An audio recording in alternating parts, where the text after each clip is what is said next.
Durante a sessão ordinária desta quarta-feira, no espaço destinado ao acordo de lideranças, o pastor Arno Quevedo, representante da Associação de Ministros e Ministérios Evangélicos de Caxias do Sul, utilizou a tribuna para divulgar o 6º aniversário do Vigilhão Remanescentes do Monte.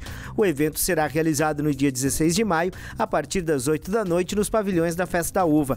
A celebração contará com a participação do pastor Marco Feliciano e do cantor gospel Roberto Marinho.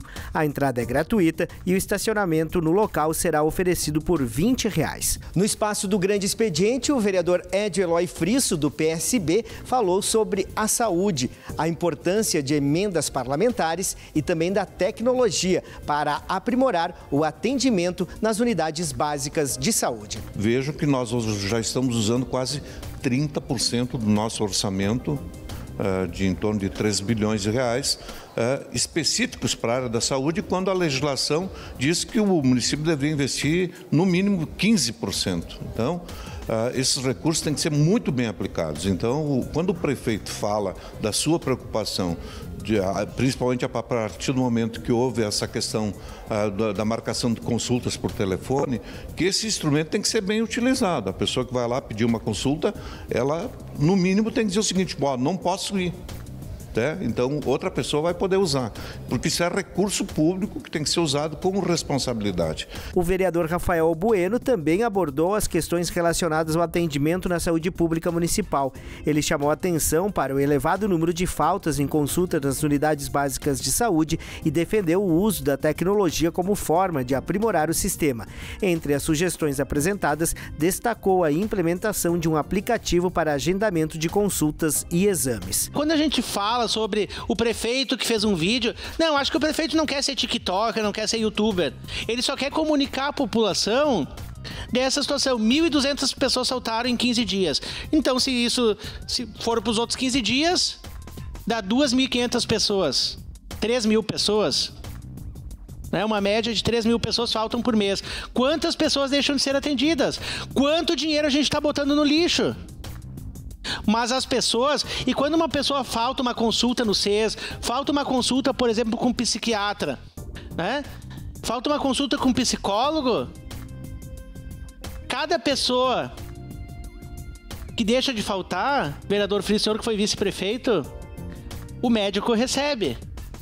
O Virvi Ramos, ele não quer saber se a pessoa foi ou não foi. Está contabilizado o procedimento. A vereadora Estela Balardim também fez uso da palavra para tratar de questões ambientais. Ela destacou a dificuldade enfrentada pela população para acessar os serviços de poda de árvores na cidade, além de denunciar cortes irregulares de árvores saudáveis em propriedades privadas no bairro Santa Catarina. As dificuldades que nós, vereadores, enfrentamos para conseguir a realização de podas em locais que de fato está colocando em risco a população, podendo cair em cima de um carro, de uma pessoa, de uma casa, tendo contato direto com a fiação elétrica, podendo também causar um acidente grave. Mas aquelas árvores ali do Santa Catarina, em torno da empresa, elas estavam do lado oposto ao lado que ficava a fiação elétrica. Não tem nenhuma casa perto. A gente entende que as raízes das árvores já tinham levantado a calçada, mas a gente acha que poderia ser feito o reparo da calçada e não a retirada das árvores. Já o vereador Fantinel, do PL, abordou as dificuldades enfrentadas por agricultores em relação ao manejo de terras.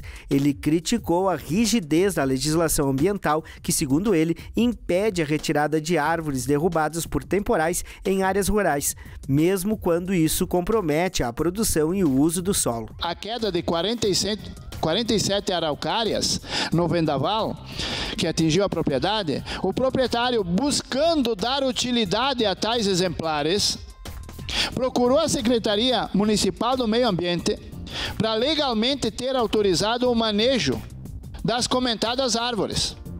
Para a surpresa do proprietário e da área, o proprietário da área, tal requerimento, senhoras e senhores, foi negado com base em legislações estaduais. O vereador Wagner Petrini, do PSB, falou de diversas obras em andamento e já entregues pelo governo do prefeito Adilode Domênico, entre elas a entrega da pavimentação do Cerro da Glória e a continuidade dos serviços de revitalização da entrada do bairro Desvio Risso e o trabalho de aprimoramento da sinalização viária. Sobre a obra do Desvio Risso, lá na nossa região, que muitas pessoas criticam, né? É fácil criticar. A gente sabe da dor, sim. Até estava no jornal, acho que no jornal de segunda-feira, a questão dos comerciantes lá da região nos cobram praticamente toda semana lá. E a gente sabe da dificuldade, mas geralmente as críticas elas vêm de pessoas que não acompanham o dia a dia da obra, de como funciona uma obra daquele tamanho. Então eu trouxe aqui para mostrar e para valorizar a nossa Codeca, que também muitas pessoas criticam. Há poucos dias a gente inaugurou como governo o Cerro da Glória, né? Aquela estrada que muito tempo, uma demanda muito antiga, ficou uma obra perfeita. E agora, quando a Codeca assumiu de vez aquela obra do Desvio Risso, ela vem avançando muito.